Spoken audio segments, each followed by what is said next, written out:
압도적 재미 매불쇼. 윤석열 탄핵 심판의 쟁점이 크게 5가지입니다. 하나하나 정확하게 따져보겠습니다. 자, 1번 비상계엄의 절차적 적법성. 이거는 뭐 수도 없이 우리가 했죠. 네. 국무회의 없었지. 그렇죠. 그리고 국회에 통과해야 되는데 통과하지 않았지. 이거 빼박 아닙니까? 대통령은 헌법 69조에 따라 취임하는 날 네. 헌법 준수 의무를 선서합니다. 비상계엄은 77조 1항에 네. 전시 또는 사변, 전시 사변 또는 이에 준하는 국가 비상 사태 그것을 요건으로 합니다. 윤석열이 불만으로 하는 정치적 상황 절대 요건에 해당하지 않습니다. 요건에도 맞지 않았고 절차도 맞지 않았고. 국방장관이나 행안부 장관이 국무총리를 거쳐서 그렇지. 대통령한테 해야 되는데 맞네. 한덕수는 죽어도 안 들었다고 그러고 맞아. 김용현은 귓속말 했다 그러고 지금 이러고 있는 그렇죠. 거죠. 1번 위헌 끝났어. 자, 윤석열 탄핵 심판 쟁점 2번 포고령 1호입니다. 1번부터가 그냥 위헌이죠. 국회와 지방의회, 정당의 활동과 정치적 결사, 집회, 시위 등 일체의 정치 활동을 금한다. 요거 그냥 뚝 떨어지는 위헌이죠? 먼저 형식적으로 보면 포고령 명령입니다. 네. 헌법 82조에 대통령의 국법행위는 문서로서 한다. 그 문서에는 총리와 각부 장관이 서명해야 된다. 없어요. 국회 지방의 일체 정치 행위를 금한다라고 했는데 비상계엄이 선포되면 77조 5항 비상계엄 해제 동의 절차 정치 활동해야 됩니다. 그렇죠. 그런데 그것을 일체 금지한다. 그러면 77조 5항을 위반하는 겁니다. 그렇습니다. 그런데 이 위헌적 포고령이 심지어 집행이 됐어요. 이 김봉식이가 나와갖고 이걸 얘기했어요. 맞네, 맞아요. 그 장면 보고 오겠습니다. 이 포고령 1항 때문에 결국 다시 전면 총대로 돌아갔던 거죠. 포고령 1항이 말하자면 우선한다고 판단했던 거죠. 그 포고령이란 근거에 의해서 상급청의 지시에 따라야 된다고 생각했습니다. 진행돼 버렸어. 위헌적 포고령이 심지어 집행이 됐어. 그냥 끝났죠? 저렇게 되면 바로 전두환 판결. 96도 3376 대법원 판결 내란이다. 자, 그리고 3번 국회 봉쇄요. 국회 봉쇄하는 장면은 우리가 수도 없이 봤죠. 그런데 윤석열의 지시가 있었냐? 이게 이제 중요하지 않겠습니까? 그런데 너무 많은 증언과 증거가 넘쳐납니다. 대통령께서 저한테 직접 비아폰으로 전화하셨다고 분명히 말씀드렸고 그때 아직 의결 정족수가 채워지지 않은 것 같다. 빨리 국회 문을 부수고 들어가서 안에 있는 인원들을 밖으로 끄집어내라 라고 지시를 받았다고 말씀을 드렸습니다. 사령관님께서 상부 지시로 문을 부수고 국회의원 끌어내라, 필요하면 전기를 차단해라, 이런 지시를 받았죠? 네, 00시 50분에서 01시 사이에 보안폰으로 전화하셨습니다. 화상회의를 했는데 대통령님께서 문을 부셔서라도 국회의원을 끄집어내라 고 말씀하셨어. 그리고 마침 그 전화가 끝날 때쯤 일대대장 전화가 왔습니다. 그래서 제가 동일한 대통령님께서 이러한 지시를 하셨다라고 했는데 나중에 수사 과정에서 그 녹취가 돼 있는 게 확인됐습니다. 네, 녹취까지 있다는 것이죠. 그렇지. 여단장님 진술 들으셨잖아요. 예, 네, 모두 사실이죠. 예, 사실입니다. 자, 대통령님 지시라는 그 단어는 제가 기억하고 있습니다. 자, 복수의 증언 같이 계속 차있던. 다 쏟아지고 증거까지 있는 상황. 그렇죠. 그리고 또 이진우 수방사령관. 총을 쏴서라도 문을 부수고 들어가서 끌어내. 본회의장으로 가서 4명이 1명씩 들쳤고 나오라고 해. 빨리 들어가. 아니 못 들어가는데 왜 자꾸 그러십니까? 자, 또 떨어지죠. 네. 자, 그리고 또 조성현 수방사 1경비 단장. 본청 안으로 들어가라. 국회의원을 끌어내라. 이렇게 했단 말입니까? 그렇습니다. 내부로 들어가서 의원들을 끌어내라. 끝이 없어. 국회 봉쇄는 끝났지 이제. 네. 끝났지. 요거 대통령 직접 한 거예요. 군형법 5조 반란 1호 우두머리 사형 여기 똑 떨어지는 겁니다. 네. 헌법 33조 공범과 신분 군인이 아닌 대통령이라 하더라도 군인에게 이렇게 지시를 했으면 바로 그 형은 군형법의 형으로 처벌한다. 네. 내란이 아닙니다. 바로 이러한 반란죄. 증거들이 반란입니다. 저희는 지금 탄핵에 대한 이야기를 하는데 형사재판까지 같이 이렇게 좀 꼭 얘기하고 싶었습니다. 너무 얘기하고 싶어가지고 네, 꼭 얘기하고 싶었습니다. 자, 그러니까 1번, 2번, 3번 국회 봉쇄까지 끝났지. 네. 이거 이견이 어떻게 있어, 맞지? 한두 개가 아니니까. 끝났지. 자, 증거가. 4번 중앙선관위 장악 시도. 중앙선관위에 계엄군이 간 장면은 수도 없이 봤잖아. 그렇죠. 자, 이 선관위의 장악을 윤석열이 직접 지시를 했다는 것만 우리가 알면 이것도 똑 떨어집니다. 이거 직접 지시. 끝나 이것도. 그런데 너무 고맙게도 윤석열이 헌재에 나와서 자백을 해줬어.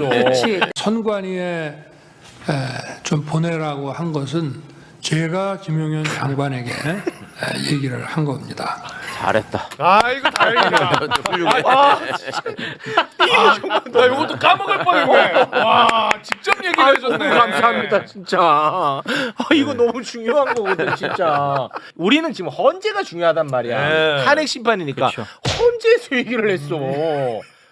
눈물 날 것 같네 나 이거. 이게 진짜 너무 감사해. 네. 똑 떨어져. 헌법재판관들은 저 이야기 들었으면 피가 거꾸로 솟았을 겁니다. 대통령도 헌법기관, 선관위도 대등한 헌법기관이지 그렇습니다. 행정기관이 아닙니다. 헌법기관과 헌법기관은 그 직무에 대해서 관여하면 안 된다. 그렇습니다. 헌법재판소 결정으로 나와 있는 겁니다. 네. 그래서 아마 저 선관위원장은 재판관들, 대법관이잖아요. 그렇죠. 그래서 형법 91조 이 헌법기관의 기능을 무력화하려고 했다. 네. 이게 바로 국헌 물론 목적이다. 윤석열 탄핵 심판 쟁점 4번. 4번 중앙선관위 장악 시도 끝났지. 네. 이거 뭐 어떤 이견이 있어? 이거 끝났잖아. 자, 5번 주요 인사 체포 지시입니다. 주요 인사 체포 지시에 대한 사실관계는 복수로 또 확인이 됩니다.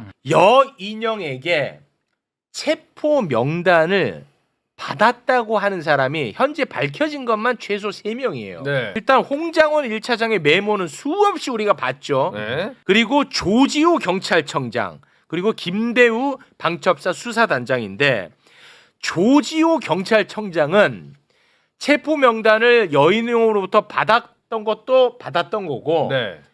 이것보다도 현장에서 직접 윤석열에게 전화까지 받습니다. 조 청장 국회에 들어가는 국회의원들 다 잡아 체포해. 불법이야. 체포해가 들어가 있구나. 체포해. 체포 명단이고 뭐건 다 체포해. 나발이고 현장에서 또 얘기했어 또. 자, 김대우 방첩사 수사단장이 받았어. 네. 그래가지고 방첩사 대령들을 쫙 모았어. 거기서 또 지시를 하다랍니다. 거의 8명인가 있어요. 대령들이. 네. 근데 그 가운데 대령 4명이 나 받았다. 똑같다. 그거 검찰에 가서 진술합니다. 4명 크로스 체크? 4명이 다. 그리고 그 중에 한 명이 메모를 해. 누구누구 체포하라. 이거 검찰에 제출했어. 메모 제출했다고. 더 이상 어떻게? 그런데 계엄법 13조 계엄 시행 중 국회의원은 현행 범인인 경우를 제외하고 체포 또는 구금되지 아니한다. 현행 범인인 경우를 제외하고는 네. 체포하면 안 돼. 이게 계엄법이야. 다른 법도 아니고. 계엄법에 끝났잖아. 쟁점 5개 다 끝냈잖아.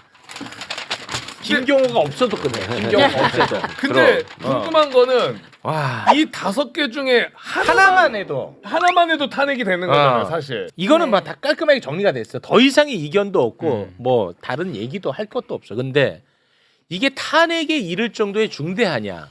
요거는 감수성의 문제잖아. 자, 그거는 우리 법조인분들이 좀 정리를 해주셔야 될 것 같습니다. 대통령의 탄핵은 헌법과 법률 위반입니다. 명백하고 중대해야 됩니다. 네. 일단은 지금 우리가 본 명백해. 것은 명백하다는 명백해. 거, 증거가 명백하다는 겁니다. 그러면 중대한 거냐?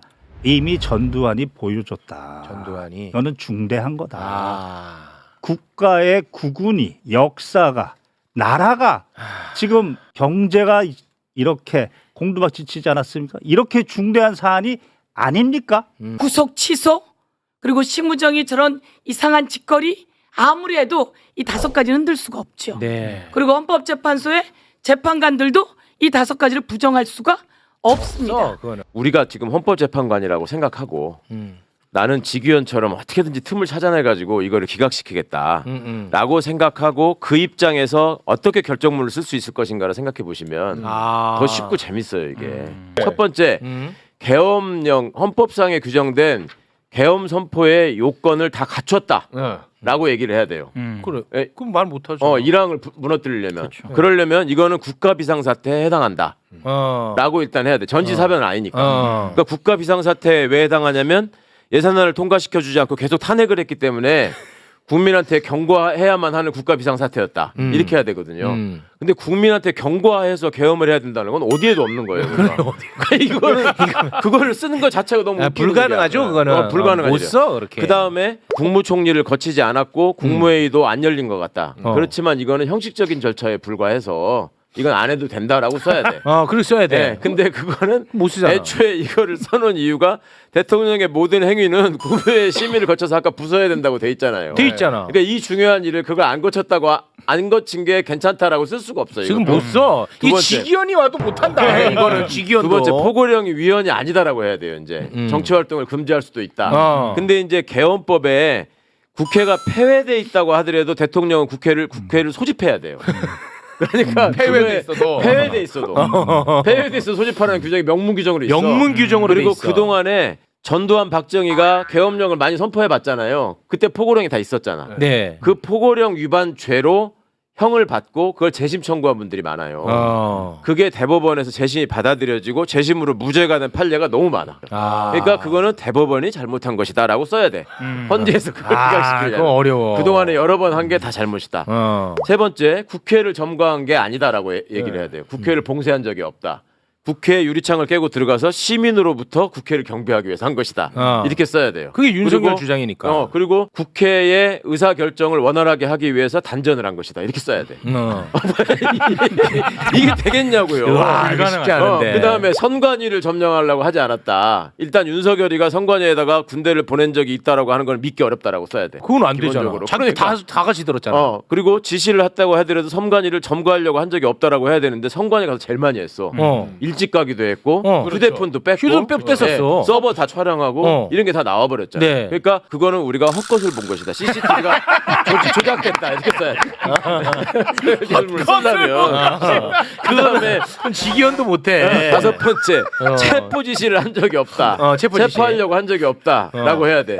이거는 홍장원이 자기 상상력에 의거해서 자기 아는 사람을 그냥 메모지에다 적은 거다. 이렇게 해야 돼요. 홍장원의 말을 절대 믿을 수 없다. 네. 이러다 보니까 이제 조지호나 방첩사 애들이 마음에 걸리잖아. 그거 안 돼. 그거는 우연한 기회에 생각이 일치했을 뿐 이 사람들은 서로 연락을 주고받았다는 증거가 없다. 그러므로 나는 이거는 파면사회에 해당하지 않는다. 그리고 거기다가 지 이름을 다 쓰고 이게 주권한 뒤에도 천년 만년 남아요. 이걸 누가 할 수 있냐고. 이거 불가능하다니까. 지기현도 어렵다. 아니, 진짜 이거는 어려워.